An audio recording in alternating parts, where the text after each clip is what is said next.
Hello everyone. VIP training हमने part 1 देख लिया है एंड आज हम बात करने वाले हैं वीआईपी ट्रेनिंग के दूसरे पार्ट के बारे में, जिसके अंदर मैं आपको बताऊंगा कि स्टार्टिंग के अंदर वेस्टेज के अंदर ऐसे कौन से मिस्टेक है जो बिगनर्स करते हैं। मैं आज आपको वो 7 मिस्टेक और उन मिस्टेक के सॉल्यूशन बताऊंगा जिसको करके शुरुआत के दिनों में बिगनर्स या तो इस बिज़नेस से बाहर चले जाते हैं या फिर उनकी सफलता लेट हो जाती है। दोस्तों, डायरेक्ट सेलिंग एक ऐसा बिजनेस है जिसको रियलाइजेशन का बिजनेस बोला जाता है। आपको यहाँ पे दूसरों की गलतियों से सीख के आगे बढ़ना है, ना कि खुद गलती को बार बार करना है। ये एक सिंपल और इजी बिजनेस है, लेकिन अगर आप इस मिस्टेक को बार बार करोगे या फिर दूसरों की मिस्टेक से नहीं सीखोगे तो ये आपके लिए काफ़ी टफ हो जाएगा। दोस्तों, हम में से कई लोग इस बिज़नेस को मोटिवेशन में स्टार्ट कर लेते हैं, जिसके कारण वो कुछ महीनों के बाद इस बिज़नेस को छोड़ देते हैं। My dear friends, direct selling business को अगर आपको सही तरीके से स्टार्ट करना है तो वो है कम से कम आपको 1 ईयर का कमिटमेंट लेके इस बिज़नेस को करना होगा। स्टार्टिंग के जो कुछ महीने होंगे वो आपको लर्निंग के लिए देने पड़ेंगे, जहाँ पर आप दूसरों की मिस्टेक से या फिर खुद की मिस्टेक से सीखोगे। You need 1 year to prove this business. अगर आपको इस बिजनेस को देखना है, इस बिजनेस को समझना है, तो कम से कम आपको इस बिजनेस को 1 साल देना होगा ताकि ये बिजनेस खुद को प्रूव कर सके। दोस्तों, आपको एक चीज़ हमेशा याद रखना है कि रोम जो है वो एक दिन में नहीं बना था।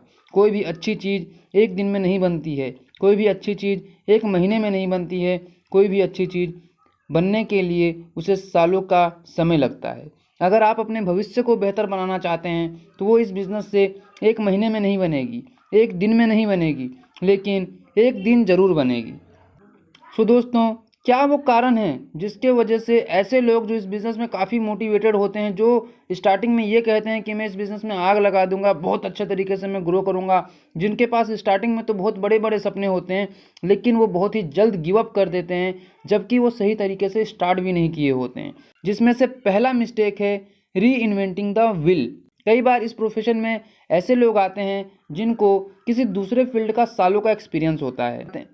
ऐसे लोग यहाँ पे अपना दिमाग लगाते हैं और वो सीखने के ऊपर फोकस ना करके एक नया सिस्टम बनाने लगते हैं, यानी कि वो एक नया पहिया बनाने लगते हैं। दोस्तों, ये हमेशा नए नए रास्ते बनाते हैं और उनको फॉलो करते हैं, ट्राई करते हैं और फेल हो जाते हैं। और ये लोग कभी भी ट्राइड और टेस्टेड सिस्टम को फॉलो नहीं करते, जिसके वजह से ये पीछे हो जाते हैं।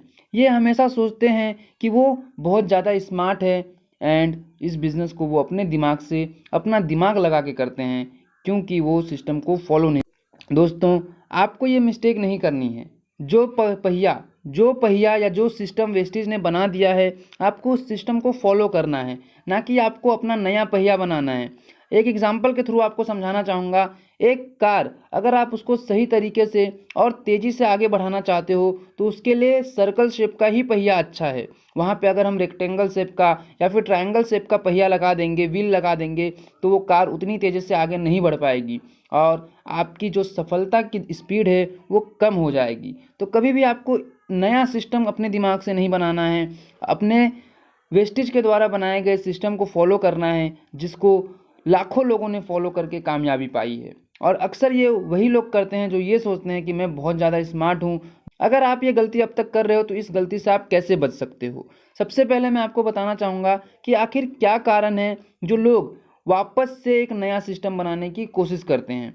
बिकॉज वो खुद को जीरोलाइज करने के लिए फेल रहते हैं। वो खुद को जीरोलाइज नहीं करना चाहते और शुरू से सीखना नहीं चाहते। उनको लगता है कि मैंने अगर 15 साल जॉब किया है तो वहाँ के एक्सपीरियंस को मैं यहाँ पे लगा के कामयाब हो जाऊँगा। My dear friends, you have to self zerolize. जब तक आप खुद को एक स्टूडेंट की तरह नेटवर्क मार्केटिंग में नहीं लाओगे तब तक आप सफलता नहीं पा सकते। ऐसे लोग कमाना तो बहुत ज़्यादा चाहते हैं लेकिन काम बहुत कम करना चाहते हैं। इसी के साथ ये शॉर्टकट चाहते हैं जिससे इनको तुरंत बड़ी सफलता मिल जाए। माय डियर फ्रेंड, अगर ऐसा होता कि यह महीनों में सफलता मिल जाती तो मुझे लगता है कि वो व्यक्ति 15 साल 20 साल जॉब नहीं करता। दोस्तों, अगर आप खुद से अपना सिस्टम बनाने का दिमाग लगाओगे तो इसमें आपका टाइम भी वेस्ट होगा और आपकी एनर्जी भी वेस्ट होगी। तो इससे अच्छा है कि वेस्टेज के सिस्टम को फॉलो किया जाए। अब इसका राइट अप्रोच क्या है? दोस्तों, इसका राइट अप्रोच ये है कि आपको वेस्टेज के सिस्टम को फॉलो करना है। 100% उसको डुप्लीकेट करना है और टीम स्पिरिट के साथ काम करना है। आप जब तक वेस्टेज में अकेले काम करोगे, आपकी सफलता कुछ समय के लिए रहेगी, लेकिन जब आप एक टीम स्पिरिट के साथ काम करोगे तो आपकी सफलता हमेशा के लिए रहेगी। दूसरा जो मिस्टेक है ज़्यादातर लोग करते हैं वो ये है कि एक स्मॉल टाइम एटीट्यूड होता है उनके पास। Always treat the business like a hobby or a part time job. ऐसे लोग हमेशा इस बिजनेस को या तो हॉबी की तरह लेते हैं या फिर पार्ट टाइम जॉब की तरह। खासकर ऐसे लोग इस बिज़नेस को इसलिए ज्वाइन करते हैं क्योंकि वो ये सोचते हैं कि करके देखते हैं अपना नुकसान क्या होता है। वेस्टेज ज्वाइन करने के लिए आपने लगभग 3000 से 4000 का सामान खरीदा है, जिसमें आपको वर्ल्ड की बेस्ट प्रोडक्ट्स मिलते हैं और ऐसे लोग इसीलिए ऐसे लोग इस बिज़नेस में एक स्मॉल टाइम एटीट्यूड के साथ आते हैं। डेबल रेदर देन कमिट, ये इधर उधर करते रहते हैं, इनके पास कोई कमिटमेंट नहीं होता है। तो अगर बिना कमिटमेंट के आप इस बिज़नेस में काम कर रहे हो तो ये आपकी दूसरी मिस्टेक होगी और सबसे बड़ी मिस्टेक होगी जो आपको बिज़नेस के अंदर आपको बाहर कर देगा। सो दोस्तों, अगर आप इस मिस्टेक से बचना चाहते हैं तो इसका राइट अप्रोच क्या है? सबसे पहले आपको एक बिजनेसमैन की तरह सोचना है, अपना माइंड जो है बिजनेस माइंडेड रखना है। रीबिल्ड योर ड्रीम्स, आप अपने सपनों को वापस से जगाइए। अगर आपके पास लाइफ में कोई ड्रीम्स नहीं है, कोई गोल्स नहीं है, तो आप उनको जगाइए। लाइफ का कोई मकसद रखिए एंड एक स्ट्रॉन्ग डिटर्मिनेशन रखिए, ताकि आप कितने भी लोगों की ना सुनने के बाद अपने सपनों को पूरा करने के लिए एक अच्छा और लॉन्ग टर्म एटीट्यूड रख के काम कर सको। बिलीव इन इमीडिएट एक्शन, आपको इमीडिएट एक्शन लेने पे बिलीव करना है। आपको इमीडिएट एक्शन लेने पे बिलीव करना है, ना कि आज की सीखी हुई चीज़ें 6 महीने के बाद इम्प्लीमेंट करनी है। जो लोग तुरंत इमीडिएट एक्शन नहीं लेते उनकी सफलता वो अपनी गलती की वजह से और देर करते हैं। नेवर गिव अप एटीट्यूड होना चाहिए आपके पास कि कुछ भी हो जाए मैं झुकेगा नहीं। Do believe to make your business big, आपको खुद पे भरोसा होना चाहिए कि आप अपने बिजनेस को बड़ा कर सकते हो। You have to think big, आपको बड़ा सोचना है। आपको केवल 15,000 20,000 कमाने के लिए वेस्टेज नहीं करना है। 15,000 20,000 रुपये आप कहीं कहीं पे भी अगर मजदूरी करोगे तो कमा सकते हो। सो आपको हमेशा बड़े सपनों को लेकर वेस्टेज के अंदर काम करना है। I realized that for IBM to become a great company, it would have to act like a great company long time before. Tom Watson ने कहा है कि अगर मुझे एक ऐसी कंपनी बनानी है जो ग्रेट हो, तो मुझे उस कंपनी को ग्रेट बनाने से पहले ऐसे सोचना होगा कि मैं ऑलरेडी एक ग्रेट कंपनी बना रहा हूँ। सो दोस्तों, जैसी ज़िंदगी आप जीना चाहते हो वैसी ज़िंदगी जीने से पहले आपको सोचना होगा कि आप वैसी ज़िंदगी जी रहे हो। तीसरा जो मिस्टेक ज़्यादातर लोग करते हैं स्टार्टिंग के दिनों में, thinking you are the problem. लोग ये सोचते हैं कि अगर उनके बिजनेस में कोई ज्वाइन नहीं कर रहा है तो इसमें उनकी गलती है। You think people will join your business based upon how successful you are. ज़्यादातर लोग ये सोचते हैं कि लोग उनको उनकी सफलता को देखकर ज्वाइन करेंगे। हालांकि लोग आपकी सफलता को देखकर ज्वाइन नहीं करते, लोग आपके एटीट्यूड को देखकर ज्वाइन करते हैं, लोग आपकी कॉन्फिडेंस को देखकर ज्वाइन करते हैं, लोग आपके सपनों को देखकर ज्वाइन करते हैं। In the beginning you think you are not enough to convince people, starting में लोगों को लगता है कि आप लोगों को कन्विंस करने के लिए काफ़ी नहीं हो। माय डियर फ्रेंड्स, मैं तो मानता हूं कि वेस्टेज में किसी को कन्विंस करने की ज़रूरत ही नहीं है। आप लोगों को एक ऐसा बिजनेस बताते हो जहां पे किसी का 1 रुपये का नुकसान नहीं, लेकिन अगर वो यहां से मेहनत करता है तो उसको बड़ी सफलता मिल सकती है। ऐसे बिजनेस के लिए किसी को क्यों कन्विंस करना? आपका काम है लोगों को बिजनेस कंसल्ट करना। आप लोगों को बिजनेस बताइए, उनके डाउट से उनको क्लियर कीजिए। आपको कन्विंस करने की ज़रूरत नहीं है, क्योंकि जो इंसान एक ऐसे बिज़नेस को नहीं कर सकता जिसमें उसका 1 रुपये का नुकसान नहीं है, तो फिर वो किसी ऐसे बिज़नेस में नहीं जा सकता जहाँ पे उसको कुछ भी रिस्क होगा। इसका राइट अप्रोच क्या है? अगर आप ऐसा सोचते हैं कि आपकी गलती की वजह से आप आगे नहीं बढ़ पा रहे हो, तो इसका राइट अप्रोच क्या है? सबसे पहले तो आपको कॉन्फिडेंट रहना है। Everyone can create wonders with the right attitude. अगर आपके पास राइट एटीट्यूड है तो आप कमाल का कर सकते हो। मिरेकल्स होते हैं अगर आपके पास अच्छा एटीट्यूड है। Track अपलाइंस, find A successful person in your team and आप उनको फॉलो करो, आप उनकी बातों को मानो। आपको जो मेंटोर कर सके उनको फॉलो करो, उन्होंने कैसे इस गलती से आगे बढ़ा है उनको सुनिए, उनको फॉलो कीजिए। साथ ही साथ उनको यूज़ कीजिए कि नए प्रोस्पेक्ट के साथ आप उनको लेकर जाइए, ताकि वो लोगों को प्लान बता सके और आप उनसे सीख सको। दोस्तों, अपनी एक्टिव अपलाइन की हर शब्द को एडवाइस की तरह लीजिए और उसको पूरा कीजिए। Call upline mentor for solution when problem arise. जब भी आपको बिजनेस में कोई भी प्रॉब्लम होता है, आप अपनी एक्टिव अपलाइन को तुरंत कॉल करे और उनसे प्रॉब्लम का सॉल्यूशन ले और उस सॉल्यूशन के ऊपर वर्क करे। ज़्यादातर लोगों को जब प्रॉब्लम आती है तो वो खुद अपना दिमाग लगाने लगते हैं, जिसकी वजह से वो प्रॉब्लम में और फंसते जाते हैं। तो जब भी आपको ऐसा कोई प्रॉब्लम आता है, कोई भी प्रॉब्लम आता है, अपने अपलाइन को डायरेक्ट कॉल कीजिए और उनसे सॉल्यूशन ज़रूर लें। और आप अपने अपलाइन के साथ 2-1 की मीटिंग कर सकते हो, जिसके अंदर आपका अपलाइन और आपका प्रोस्पेक्ट हो, ताकि अगर आपके पास लो कॉन्फिडेंस है तो वहाँ पे आपका अपलाइन उसको अच्छे से बिजनेस बता सके और आप उससे सीख सको और अपना कॉन्फिडेंस जो है बिल्ड कर सको। चौथा जो मिस्टेक ज़्यादातर लोग करते हैं वो ये है कि टेकिंग रिजेक्शन पर्सनली। हम में से बहुत सारे लोग ऐसे हैं जो 3 महीने 4 महीने के अंदर इस बिज़नेस से बाहर चले जाते हैं, क्योंकि स्टार्टिंग में उनको उनके रिश्तेदार, उनके दोस्त और अड़ोसी पड़ोसी मना कर देते हैं इस बिज़नेस को करने से।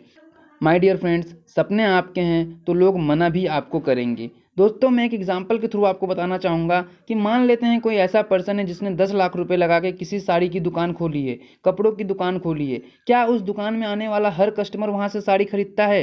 कई लोग ऐसे होंगे जो उस दुकान में जाते होंगे, कपड़े देखते होंगे बट खरीदते नहीं होंगे और उसको ना बोलकर दुकान से बाहर चले जाते होंगे। लेकिन क्या कस्टमर की ना सुनने के बाद वो दुकानदार अपनी दुकान बंद करके छोड़ देता है? ऐसा नहीं है। वो अगले दिन वापस दुकान खोलता है, क्योंकि वो जानता है कि जो मेरी दुकान में आएगा वो सब तो कपड़े नहीं खरीदेंगे, बट एक तो ऐसा होगा जो कपड़े खरीदेगा। तो दोस्तों, इसी तरीके से ये बिज़नेस भी है। यहाँ पे भी आप 10 लोगों को अगर प्लान बताते हो तो 9 भले ना करे, लेकिन एक इंसान आपके साथ इस बिज़नेस को ज़रूर करेगा। Always blame themselves are the opportunity when people say no. ऐसे लोग खुद को ब्लेम करते हैं या फिर कंपनी को ब्लेम करते हैं या फिर अपलाइन को ब्लेम करते हैं या फिर कंपनी के प्रोडक्ट को ब्लेम करते हैं जब लोग उन्हें ना बोलते हैं। दोस्तों, हो सकता है किसी पर्सन का सही समय नहीं है इस बिज़नेस को स्टार्ट करने का। ऐसे में आपको खुद को ब्लेम नहीं करना है, आपको खुद के ऊपर भरोसा रखना है कि ये बिज़नेस में आप सफल हो सकते हो। कभी भी आपको रिजेक्शन को पर्सनली नहीं लेना है, क्योंकि rejection is the part of business. बिना रिजेक्शन के कोई भी बिज़नेस नहीं है। इसका राइट अप्रोच क्या है? अगर अब तक आप भी रिजेक्शंस को पर्सनली ले रहे हो तो आप इसे कैसे सॉल्व कर सकते हो? दोस्तों, आपको इतना हिम्मत रखना है अपने अंदर कि आप रिजेक्शन को फेस कर सको। Rejection arise just because the timing is not right. Rejection इसलिए आता है क्योंकि टाइमिंग जो है वो सही नहीं है। या तो आपने उसको सही समय पर बिजनेस नहीं बताया है, या फिर इस बिज़नेस को करने का उसके लिए सही समय नहीं है। बट आपको एक फॉर्मूला हमेशा याद रखना है, 3SW1N। इस थ्योरी को लेकर आपको हमेशा काम करना है। Some will, some won't, so what next. कुछ करेंगे, कुछ नहीं करेंगे, तो क्या हुआ? हमें नेक्स्ट पर्सन को प्लान बताना है। आया तो बेस्ट, नहीं तो नेक्स्ट, आया तो बेस्ट, नहीं तो नेक्स्ट। इस थ्योरी के ऊपर काम करो, आपको सफलता 100% मिलेगी। और जो लोग रिजेक्शन को पर्सनली लेते हैं वो कभी अगले पर्सन को उस कॉन्फिडेंस के साथ बिजनेस भी नहीं बता पाते हैं। तो कभी भी रिजेक्शन को आपको पर्सनली नहीं लेना है। इसका जो दूसरा तरीका है कि आपको नंबर गेम के ऊपर खेलना है। जैसे मैंने कहा आपको कि अगर आप 10 को प्लान दिखाते हो तो एक आदमी आपके साथ 100% ज्वाइन करेगा। वैसे ही अगर आपको 2 ज्वाइनिंग चाहिए तो आपको 20 लोगों को प्लान दिखाना है, अगर 3 चाहिए तो 30 लोगों को प्लान दिखाना है। मतलब जितने ज़्यादा लोगों को आप प्लान दिखाओगे उतनी ज़्यादा आपकी टीम में ज्वाइनिंग होगी, उतने ज़्यादा लोग आपके साथ बिजनेस को स्टार्ट करेंगे। Nothing more than timing. कोई भी चीज़ जो है टाइमिंग से ज़्यादा नहीं है। आपको सही समय का इंतज़ार करना है किसी को भी बिज़नेस बताने के लिए। आपको केवल जॉइनिंग के पीछे नहीं भागनी है, आप एक कंसल्टेंट की तरह काम करो, ना कि एक सेल्समैन की तरह। पाँचवा जो मिस्टेक है जो ज़्यादातर लोग शुरुआत के टाइम में करते हैं और बाद में भी जो लोग करते हैं कि नेग्लेक्टिंग योर रिटेल सेल्स। ज़्यादातर लोग प्रोडक्ट को रिटेल नहीं करते हैं। लोगों को लगता है कि मुझे लोगों को प्रोडक्ट के बारे में बताने की ज़रूरत नहीं है। माय डियर फ्रेंड्स, आपके साथ आपके बिज़नेस में वही टिकेगा जिसको आपकी कंपनी के प्रोडक्ट अच्छे लगेंगे। तो आपको हमेशा रिटेल सेल्स को सीरियसली लेके काम करना है, क्योंकि बिना रिटेल के आपको कमीशन नहीं मिलता है। खासकर शुरुआत के दिनों में अगर आप रिटेल सेल्स पे फोकस करते हो तो रिटेल सेल्स आपके कॉन्फिडेंस को बढ़ाता है और आपको तुरंत एक अच्छा कमीशन देता है।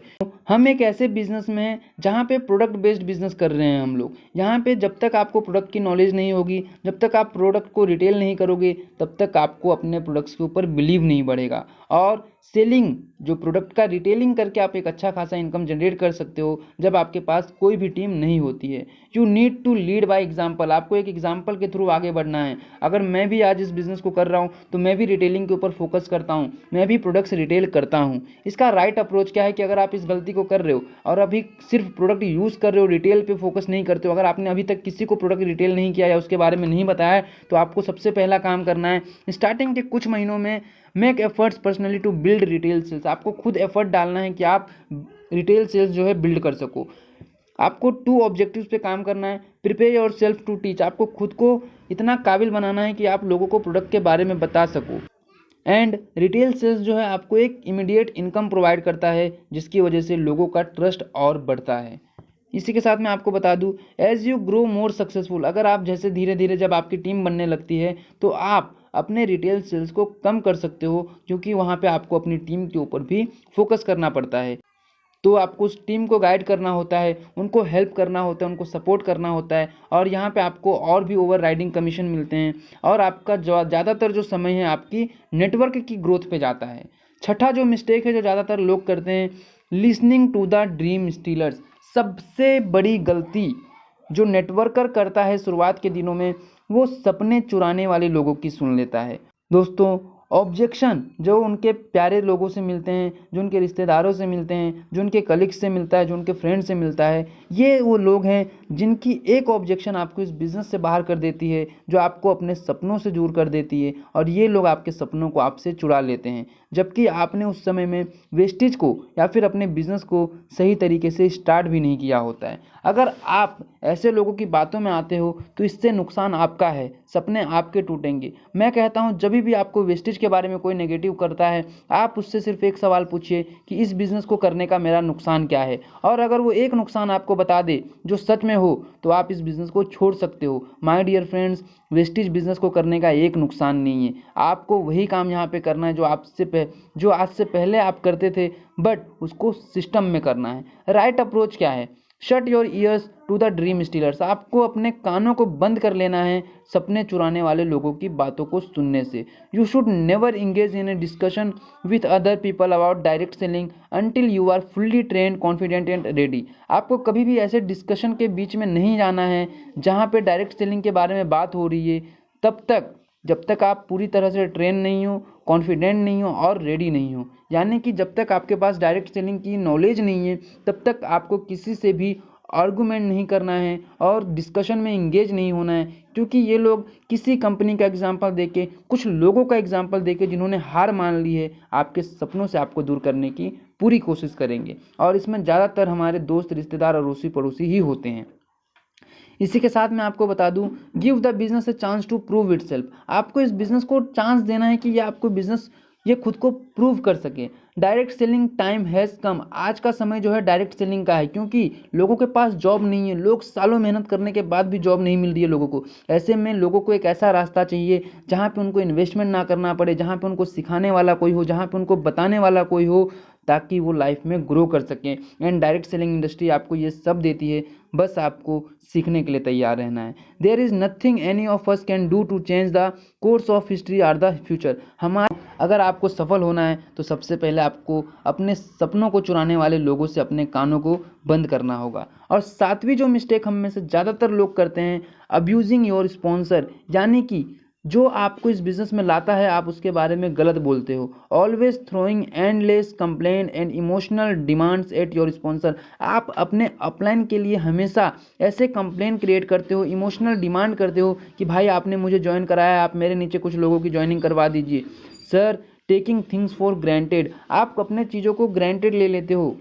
दोस्तों, ऐसे लोग हमेशा अपने अपलाइन को, अपने स्पॉन्सर को कंप्लेन करते हैं और इमोशनली उनको डिमांड करते हैं कि आपने मुझे ज्वाइन करवाया है, अब आपकी जिम्मेदारी है कि आप मेरी टीम बना के दो। माय डियर फ्रेंड्स, ये बिज़नेस में आपके अपलाइन ने आपको लाया ज़रूर है, लेकिन इस बिज़नेस में सपने आपके पूरे होंगे, आपके अपलाइन के तब होंगे जब आपका अपलाइन मेहनत करेगा। माय डियर फ्रेंड्स, आपका अपलाइन यहाँ पे आपको सपोर्ट करने के लिए है, ना कि आपका पूरा काम करने के लिए। इसका सही तरीका क्या है? अगर आप ये कर रहे हो, अगर आप अपने अपलाइन को ऐसे कंप्लेन कर रहे हो, इमोशनली डिमांड कर रहे हो किसी चीज़ की, तो ऐसा आपको नहीं करना है। और आपको कैसे अपलाइन के साथ कम करना है, tie up with your sponsor. अपने स्पॉन्सर के साथ आपको एक टाई अप कर लेना है। Your sponsor is your most crucial resource. आपका जो स्पॉन्सर है, आपका जो अपलाइन है, वो आपका मोस्ट क्रूशियल रिसोर्स है। आपका जो अपलाइन है आपको एडवाइस करेगा, इनकरेज करेगा एंड असिस्ट करेगा, ताकि आप सेलिंग कर सको और नए लोगों की स्पॉन्सरिंग कर सको। बी ए 100% रिस्पॉन्सिबल पर्सन। आपको 100% रिस्पॉन्सिबिलिटी लेके काम करना है, क्योंकि ये बिजनेस आपका है, सपने आपके हैं। इसके लिए अगर लोगों की ना भी सुननी पड़ेगी तो आपको सुननी पड़ेगी। अगर आपको लोगों को बिजनेस भी बताना पड़ेगा तो आपको बताना पड़ेगा। अपलाइन आपको सपोर्ट करेगा, अपलाइन आपको हेल्प करेगा, अपलाइन आपको गाइड करेगा, लेकिन काम आपको और अपलाइन को दोनों को मिलके करना है। You are responsible for your own career. आप अपने करियर के लिए खुद रिस्पॉन्सिबल हो, ना कि आपका स्पॉन्सर। आप अगर यहाँ से 1 लाख रुपया कमाना चाहते हो तो उसके लिए आपको रिस्पॉन्सिबिलिटी लेनी पड़ेगी। अपलाइन उसके लिए रिस्पॉन्सिबल नहीं है। अपलाइन आपको बताएगा कि 1 लाख कमाने के लिए आपको कैसे काम करना है, बट उस काम को आपको करना पड़ेगा। Adopt to the tough love philosophy. आपको हमेशा टफ लव फिलोसफी पे काम करना है कि आपका जो स्पॉन्सर है, आपका स्पॉन्सर कोई बेबी सीटर नहीं है, बल्कि वो एक ट्रेनर है जो आपको इस बिज़नेस के बारे में ट्रेन करेगा, आपको इस बिज़नेस के बारे में सही चीज़ें बताएगा, ताकि आप इस बिज़नेस को सही तरीके से बिल्ड कर सको और वर्क कर सको। A sponsor should be a warrior, leader and a conqueror, not a mother hen. एक स्पॉन्सर को हमेशा वॉरियर की तरह, एक लीडर की तरह काम करना चाहिए। उसको ऐसे काम नहीं करना चाहिए कि उसका जो डाउनलाइन है उसके ऊपर डिपेंडेंट रहे। उसको ऐसे काम करना है कि उसका डाउनलाइन एक लीडर बन सके। उसको तभी भी वो तभी भी काम कर सके जब उसका अपलाइन से उसको उतनी सपोर्ट नहीं मिलती है। तो दोस्तों, एक लीडर बनो, ना कि आप ऐसे पर्सन बनो जो किसी और के भरोसे पे इस बिज़नेस को कर रहा है। माय डियर फ्रेंड्स, ये थे वो 7 जो स्टार्टिंग के समय में वेस्टेज के अंदर ज़्यादातर लोग करते हैं, जिसके वजह से उनके सपनों से वो दूर चले जाते हैं और इस बिज़नेस को अच्छे से स्टार्ट करने से पहले वो हार मान लेते हैं। अगर आप भी इन गलतियों को कर रहे हो तो उस गलती को ना करो। अपने अपलाइन से डायरेक्टली बात करो कि सर मैं ये गलती कर रहा हूँ, इसका सॉल्यूशन मुझे बताइए, और मैंने जो सॉल्यूशन बताए हैं उसको इम्प्लीमेंट करिए। आप 100% इस बिज़नेस में ग्रो करोगे। जल्द ही मैं आपको VIP पार्ट 3 बताऊँगा, जिसके अंदर मैं आपको वेस्टेज का सिस्टम क्या है और वेस्टेज में आपको क्या करना है वो बताने वाला हूँ। दोस्तों, अगर ये वीडियो अच्छा लगा हो तो चैनल को सब्सक्राइब कर लीजिए, वीडियो को लाइक कर दो, अपने नेटवर्क में इस वीडियो को इतना शेयर करो ताकि आपके नेटवर्क में कोई भी इंसान ये 7 गलती ना करे और आपका नेटवर्क जो है लॉन्ग टर्म विज़न के साथ काम कर सके। Thank you so much. Wish you wealth.